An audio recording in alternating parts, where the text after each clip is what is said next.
हमारी एक कहानी है कि एक धरती पर एक राजा थे, बलि। कौन राजा थे? राजा बलि इतने बड़े सूरवीर थे कि राजा बलि ने पूरी धरती जीत ली और पूरा आसमान जीत लिया। क्या क्या जीत लिए? अब राजा बलि ने कहा अगला अटैक किया जाएगा स्वर्ग लोक पे। कहां किया जाएगा? स्वर्ग के राजा कौन? इंद्र। इंद्र घबराए, इंद्र भागे विष्णु के पास पहुंचे गए, भगवान विष्णु त्राहिमाम त्राहिमाम। क्या हुआ इंद्र कि राजा बलि मेरे पर अटैक करने के लिए जा रहा है, उसने पूरी धरती और पूरा आसमान जीत लिया। भगवान विष्णु ने कहा इंद्र तुम्हें कोई चिंता करने की आवश्यकता, कोई ना कोई तोड़ निकालेंगे। बताओ भाई बलि कैसा आदमी है, चार्ट चेक करो, देखे उसका रिकॉर्ड चेक करो। और कहा राजा बलि जितना बड़ा सूरवीर है उतना ही बड़ा दानवीर है, जितना बड़ा उतना ही बड़ा। और पहले अपने लोगों में दो ही विशेषताएं मानी जाती थी, व्यक्ति या तो होना चाहिए सूरवीर या होना चाहिए मां जने तो दो ही जन कह दाता कह सूर, नीतर रही जे बांझड़ी ने मत गमाई जे नूर। मां पैदा करे तो दो ही पैदा करना, या तो दानवीर पैदा करना या वरना तो पैदा ही मत करना, बांझ रह जाना। और पैदा करके भी कोई मतलब है? तो हमने तो सूरवीर और दानवीर की बात की। राजा बलि में दोनों गुण है, वो जितने बड़े सूरवीर उतने बड़े। और भगवान विष्णु ने एक छोटे से ब्राह्मण का रूप धारण किया, वामन अवतार। कौन सा अवतार? वामन। वामन का मतलब बोना व्यक्ति, छोटे कद का व्यक्ति। भगवान विष्णु वामन अवतार धारण करके आए, राजा बलि को आगे कहा राजा बलि मैं ब्राह्मण हूं, मुझे दान दो। राजा बलि ने कहा भगवान जो मांगना वो मांगिए, ब्राह्मण देवता जो चाहिए वो चाहिए, आपको बताइए क्या चाहिए। तो भगवान विष्णु ने कहा, जो कि वामन बने हुए थे, उन्होंने कहा कि मुझे 3 पेर जमीन चाहिए। कितनी जमीन चाहिए? राजा बलि ने कहा पूरी धरती मेरी है, पूरा आसमान मेरा है, जहां से चाहिए वहां से ले लीजिए। और उन ब्राह्मण बने हुए भगवान विष्णु ने अपना विराट रूप प्रदर्शित किया। पहले पैर में नाप दी पूरी धरती और दूसरे पैर में नाप दिया पूरा। राजा बलि को कहा तीसरा पैर कहां रखा जाए? राजा बलि ने कहा हे साक्षात परम पिता परमेश्वर, जिसने खुद ने अपने दर्शन दे दियो, आप मैं साक्षात प्रणाम करता हूं, आप अपना चरण मेरे सर पर रख दीजिए। और कहते भगवान विष्णु ने उसके सिर पे अपना तीसरा चरण रखा, उसे पाताल लोक में पहुंचा दिया। कहां पहुंचा दिया? पर भगवान विष्णु बड़े राजीव है कि राजा बलि तूने पूरा राज्य मुझे दान दिया, मांग जो मांगेगा तुझे मिलेगा। और राजा बलि ने वापस कहा कि भगवान विष्णु जिसने साक्षात परमपिता परमेश्वर उस सर्वशक्तिमान भगवान विष्णु के विराट रूप को देखा हो, उसके मन में अब किसी भी चीज को प्राप्त करने की इच्छा लालसा आकांक्षा होती नहीं है। पर फिर भी भगवान विष्णु यदि कुछ देना चाहते हो तो दो, कि जब अब मैं इस पाताल लोक में रहूंगा तो आप भी मेरे साथ रहोगे। वरदान दे चुके थे भगवान विष्णु का तथास्तु। आरएस की वैकेंसी आने वाली थी। भगवान विष्णु राजा बलि ने 2 BHK फ्लैट किराए पे लिया पाताल लोक में, सेल्फ स्टडी और ग्रुप स्टडी करनी शुरू की वहां। ये बात माता लक्ष्मी को पता चली कि भगवान विष्णु आजकल कहां रहने लगे? पाताल लोक, राजा बलि के कारण। और माँ लक्ष्मी जो थे पाताल लोक गए। राजा बलि का राजा बलि घर में कमाने वाला आदमी एक ही है, भेजो इनको वापस भेजो। राजा बलि ने कहा हे माता लक्ष्मी आप स्वयं पधार गए तो भगवान विष्णु को लेके जा सकते हैं, पर एक वचन मुझे दीजिए कि भगवान विष्णु 8 महीने तक आपके पास वैकुंठ लोक में विराजेंगे, पर 4 महीने के लिए मेरे पास यहाँ पाताल लोक में आ जाएंगे। ऐसा कहा जाता है कि माता लक्ष्मी ने कहा तथास्तु। आषाढ़ शुक्ल पक्ष की एकादशी को भगवान विष्णु पाताल लोक में जाते हैं, कार्तिक शुक्ल एकादशी को पाताल लोक से वापस वैकुंठ धाम में पधार जाते हैं। इसलिए हम कहते हैं आषाढ़ शुक्ल एकादशी को जो भगवान विष्णु पाताल लोक में जाते हैं, हम कहते हैं देवता सो गए। देवता, हम कहते हैं 4 महीने देवता सोएंगे। कितने महीने? और जैसे कार्तिक शुक्ल एकादशी आएगी हम कहते हैं देवता जाग गए। देवता जागने को बोलते हैं प्रबोध। जागने क्या बोलते हैं? इसलिए कैसी एकादशी है? देवता उठ गए, इसलिए कैसी एकादशी है? और भगवान विष्णु वापस किसके पास चले जाते हैं? माता लक्ष्मी के पास। किसके पास? लक्ष्मी जी को बोलते हैं तुलसी, इसलिए क्या हो गई? तुलसी एकादशी। तीनों नाम बताओ क्या क्या। और हमने कहा कि जब भगवान विष्णु पाताल लोक में चले गए, अर्थात देवता सो गया आषाढ़ शुक्ल एकादशी को, अगले 4 महीने तक देवता सोए रहेंगे, इसलिए शुभ काम बंद, आचार संहिता लागू। किसी प्रकार का कोई शुभ काम होगा, इसलिए आषाढ़ शुक्ल एकादशी से कार्तिक शुक्ल एकादशी के बीच किसी प्रकार का शादी ब्याह, कोई सावा, कोई शुभ काम, किसी प्रकार की कोई यात्राएं होती कारण इन 4 महीनों में बारिश होती है।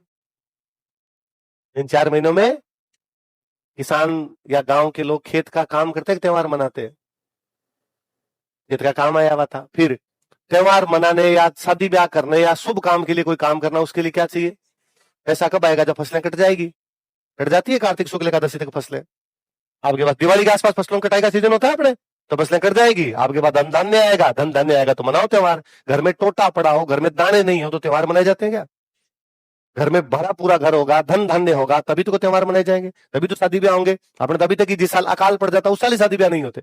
वैसे अकाल पड़ा हुआ है, अगले साल राम जी राज्य होगा, जमाना होगा, फसलें होगी, रुपए आएंगे तो शादी ब्याह करेंगे, ऐसा भी तो होता है। सेम का सेम। इस दिन अपने एक बहुत बड़ा मेला शुरू हो जाता है, पुष्कर। कौन सा मेला? देखो इस दिन पुष्कर मेला प्रारंभ हो जाता है। तो आप भी जब एग्जाम और उससे पहले दशहरा है तब क्या देख लेना, एग्जाम में फेल होगे, राम जी पास हुए तो अपने भी क्या हो जाएंगे। हम क्लास में पढ़ रहे थे, दिलीप सर ने क्लास में, पहले दिलीप सर पढ़ाते हैं मेरे राजस्थान जी के, दिलीप सर ने पढ़ाया कि लीलटास पक्षी के दर्शन शुभ माने जाते हैं। हमने कहा सर पक्का? सर ने कहा ओ तुम इस बार लीलटास देख लो, एक भी प्री में फेल है। क्लास में एक पंडित जी आया करते थे हमारे, अब तो साथी थे हमारे, कॉलेज प्रोफेसर हो गए। वो क्लास में खड़े, उन्होंने कहा सर रुको, जनहित में जारी एक सूचना। यहाँ बताओ क्या है कि एक गांव में एक किसान था, उस किसान के बहुत कर्जा हो गया क्योंकि फसलें नहीं हुई, अकाल पड़ गया। किसान पंडित जी के पास गया कि पंडित जी 3 बरस से राम जी राजी नहीं हुए, बारिश हुई नहीं, फसलें हुई नहीं, मेरे कर्जा हो गया है सिर पे, क्या किया जाना चाहिए? कर्जे के कारण हम पति पत्नी के झगड़े बढ़ गए, टाबरों की मेरे सगाई नहीं हो रही, घर के बर्तन भांडे जो है वो बिकने की नौबत आ गई है, लड़ाइयां होती है घर में सारे दिन। और पंडित जी ने कहा कुछ नहीं करना, दशहरे के दिन लीलटास देख लेना, पोबरा 25 है, 7 पीढ़ियां तिर जाएगी तुम्हारी। किसान ने कहा बस इतना सा, अरे मैं कह रहा हूं पहले इस्तेमाल करो। और दशहरे वाले दिन भाई किसान ने एकदम चिट्टे चिट्टे व्हाइट व्हाइट कपड़े पहने और गया भाई जंगल के अंदर, क्या देखने के लिए? आधा दिन पूरे दोपहर तक उसने छान मारा, लेकिन लीलटास दूर दूर तक भी दिखाई। और किसान को लगा भाई काम तो टफ है, ऐसे तो हर कोई लीलटास को देख ले, फिर तो हर किसी के जीवन अच्छा हो जाए। उसको दोपहर तक घूम घाम के भूख लगी तो उसको लगा आप नहीं दिखेगी भाई, भाग्य में नहीं है अपने, तो अगले साल वापस देखने के लिए आएंगे। वो जैसे ही वापस मुड़ने लगा घर की तरफ, इतने में उसको लीलटास जमीन पे पड़ी हुई दिखी, मरी हुई दिखी। उसने लगा ये तो पूछना ही भूल गए थे पंडित जी से कि जिंदा देखनी कि मरी हुई देखनी। तो उसने उसको यूं मुंह करके जेब में डाल लिया अपने लीलटास को कि पंडित जी से पूछ लेंगे, यदि मरी हुई देखनी तो वहां जाके देख लेंगे, वरना फेंक देंगे, अभी तो ढंग से आपने देखी नहीं इसको। आया पंडित जी के पास, सर पंडित जी को आकर, पंडित जी सॉरी वो एक बात मैं पूछना भूल गया था कि जिंदा देखनी कि मरी हुई देखनी। पंडित जी ने कहा मरी हुई देख मत लेना, बर्बाद हो जाओगे, 7 पीढ़ियां रुल जाएगी, लुगाई मोटार एक दूसरे का सिर फोड़ दोगे, घर वाले तुम्हें, तुम्हारे बेटे बहू है वही तुम्हें पीटने लग जाएंगे, टाबरों की कोई सगाई पता ही होगी नहीं, सब तरफ लड़ाइयां लड़ाइयां होगी तुम्हारे एकदम। उसने बाहर निकाला, कहा हम तो बर्बाद हो ही गए।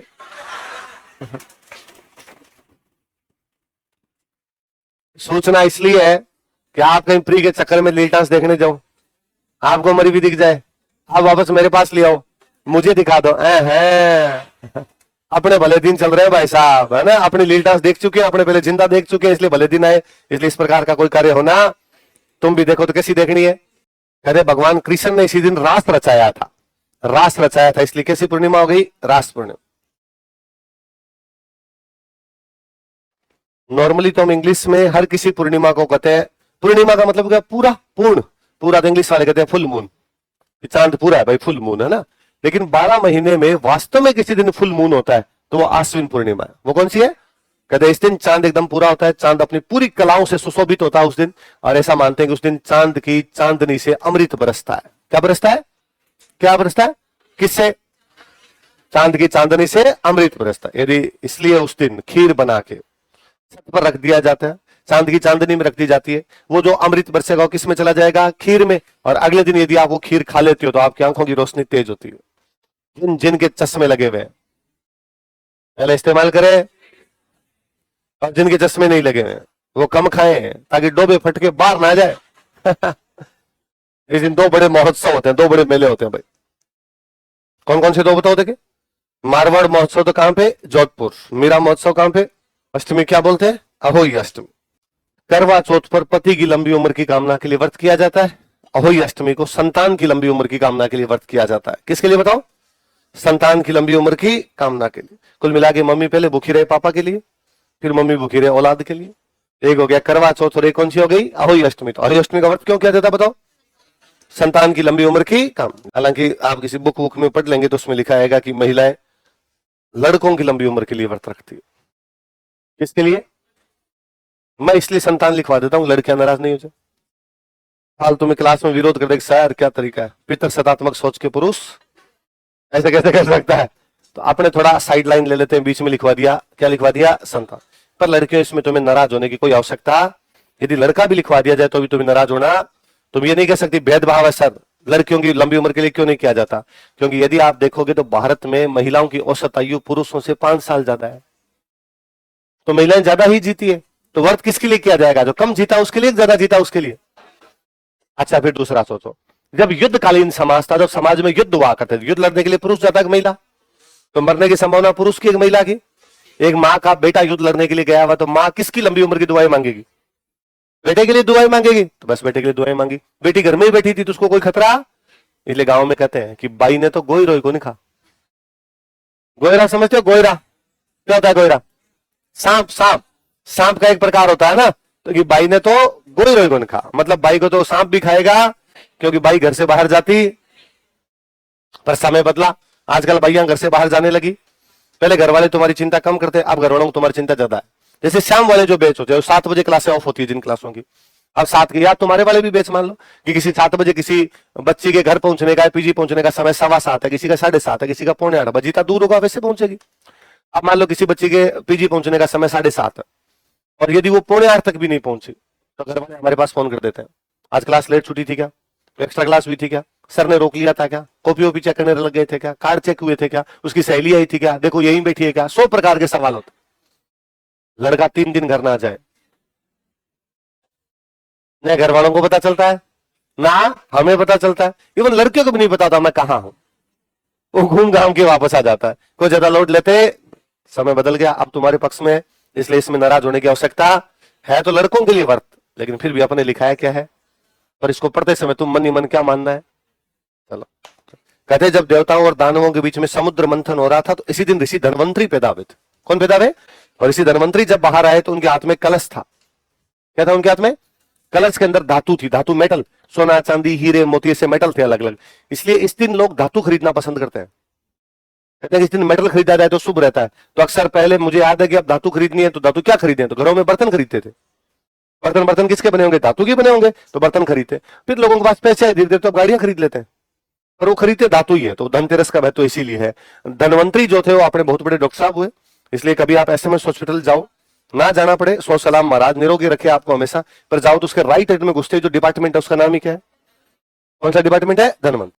दीपावली के दिन 2 बड़े लोगों की मृत्यु हुई थी। एक तो जैनों के 24वें तीर्थंकर भगवान महावीर, और एक दूसरे जो आपके थे वो आर्य समाज के संस्थापक स्वामी दयानंद सरस्वती। किसकी मृत्यु बताओ?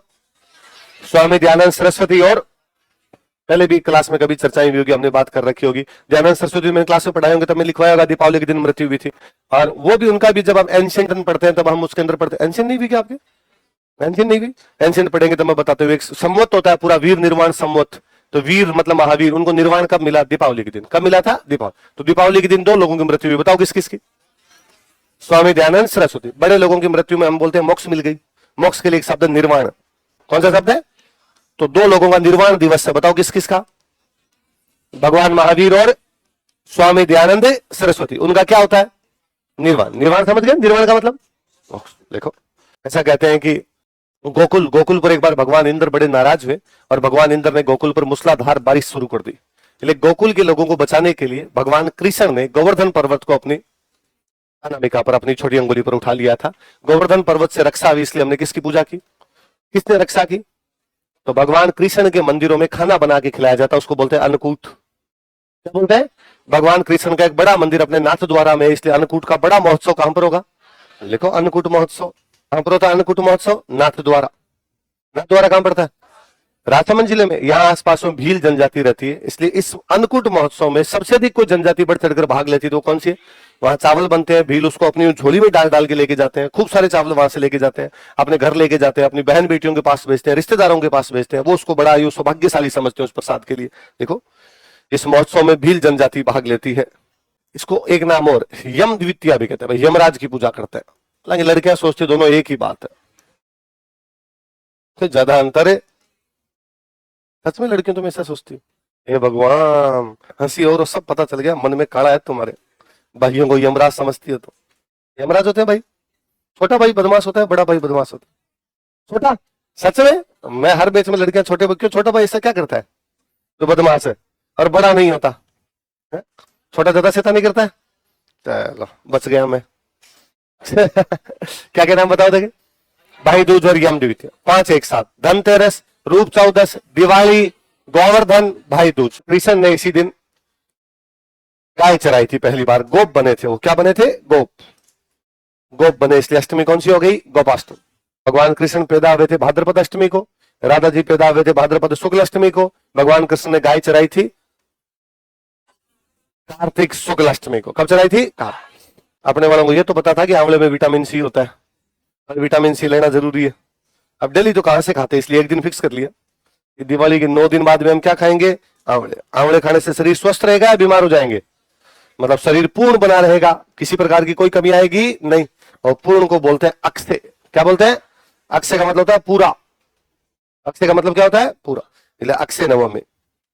अक्षय का ए हटाओ, देखिए फिर क्या वर्ड बचेगा, क्षय का मतलब कमी, क्षय का मतलब क्या है, आजकल पेड़ पौधों की कटाई के बाद पर्यावरण संतुलन का क्षय हो रहा है, मतलब पर्यावरण संतुलन में क्या आ रही है, यही तो बोलेंगे है ना। आजकल भले ही लोग ज्यादा पढ़ने लग गए हों, लेकिन लोगों का नैतिक स्तर में लगातार क्या होता जा रहा है, क्षय होता जा रहा है। इसका मतलब मोरल जो वैल्यू है वो कम होती जा रही है ज्यादा। और जब किसी वर्ड के आगे ए लगा देते हैं, उल्टा अर्थ देता है, तो क्षय का मतलब कमी, तो ए का मतलब कमी नहीं, तो अक्षय का मतलब हो गया पूरा। अक्षय का मतलब क्या हो गया, पूरा। इसी अक्षय को अपने गांव के अंदर बोला करते थे आखो, क्या बोलते, इसलिए अपने आखा तीज, मतलब वही अक्षय तृतीया, मतलब वही क्या हो गया, अक्षय तृतीया। इसलिए अपने यहाँ पे राजाओं के नाम होते, सिरोही के राजा का नाम है अखिराज देवड़ा, क्या नाम है, होना चाहिए अक्षयराज देवड़ा। अपने गांव में नाम होते हैं अक्षय सिंह, अखा राम, अक्षय राज, तो वास्तव में वो है अक्षय सिंह, अक्षय राम, अक्षय राज। आई बात समझ में। मतलब मुझे याद आता है कि हम छोटे थे, संडे के दिन क्रिकेट खेलने जाते, सुबह खेलने के लिए गए, शाम तक घर नहीं आए, शाम को मम्मी डांटती, आखो दिन रौन तो फिर पूरे दिन घूमता रहता है, घर पे आता।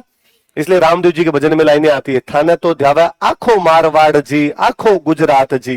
थाने तो ध्यावे मतलब तुम्हारी तो पूजा करता है, आखो मारवाड़ जी मतलब पूरा मारवाड़, आखो गुजरात जी मतलब पूरा मारवाड़ और पूरा गुजरात आपकी क्या करता है, पूजा किसके हो। तो रामदेव जी के मेले में भीड़ कम होगी ज्यादा, तो मारवाड़ का कुंभ, समझ में आ गई बात। तो आखा, आखा मतलब क्या होता है, पूरा। अक्षय मतलब भी पूरा। तो आंवला खाने से हमारे शरीर में कोई कमी आएगी नहीं, हमारा शरीर स्वस्थ बना रहेगा, पूरा बना रहेगा। इसलिए क्या होगी, आंवला नवमी। आंवला नवमी को क्या कहते हैं। तो दिवाली के कितने दिन बाद विटामिन सी लेना है, चलो आगे लिखो।